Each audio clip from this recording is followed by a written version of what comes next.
Afternoon, wherever you are in the world.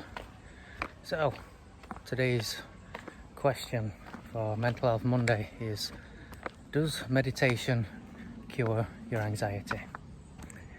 Well, the short answer, no, it doesn't. But, there's always a but. There's everything in life, there's a caveat to pretty much everything. It's the wrong type of question to ask. The question to ask is, does meditation help reduce anxiety? Yes, it does. Now, it's not for everybody, but most people do find a significant benefit. Just for the simple fact is, when you're in a really anxious state and you get yourself all up in your head and you're fretting and you're pacing or whatever it is,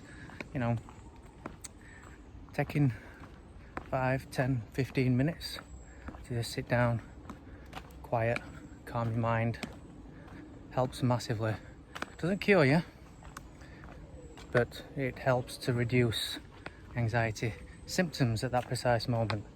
Now, whether you decide to go guided meditation or just have music or silent meditation, I've tried them all, every single one, and some are better than others for me. So you're gonna have to figure out what's best for you.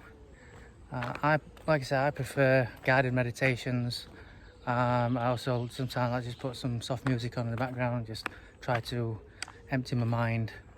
One of my favourites is to imagine I'm sat at the side of a stream, and every thought that comes into my mind, I take it out and I place it on a leaf and it floats down the stream, and it lets you become the observer of your thoughts rather than being your thoughts.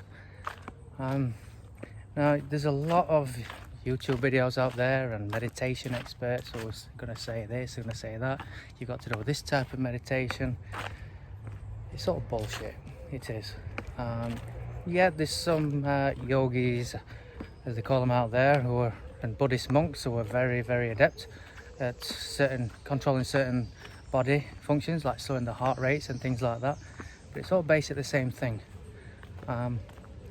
And when it comes to meditation, it's about consistency.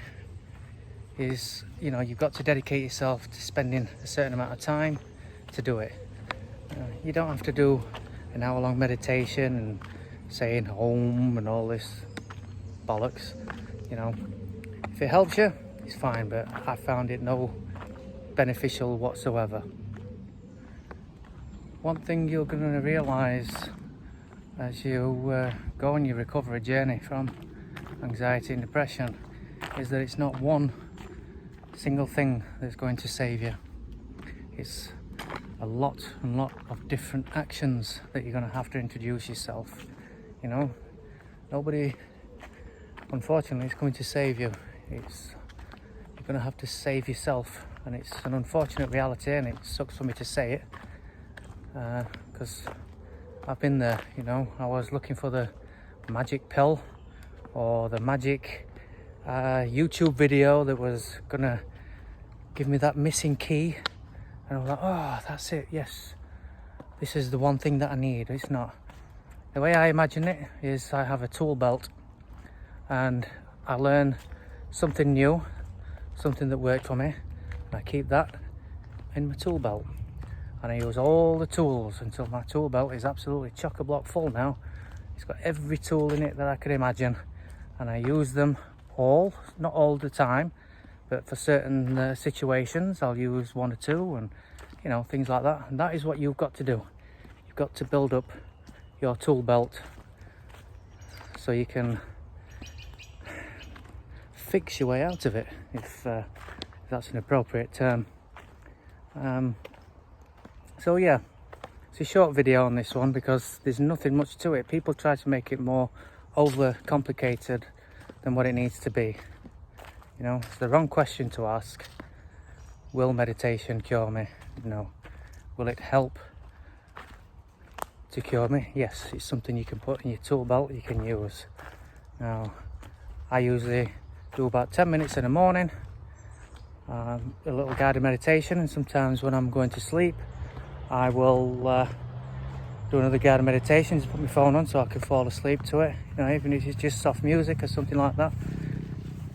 Now, you know, as time's gone on and I've used all my different tools, I don't get in anxious panic states anymore. So, you know, when I did, I would dedicate myself and say, right, I'm going to go somewhere quiet, somewhere peaceful, and I'm just going to spend 10, 15 minutes, not to think about what's happening, but to just calm my mind.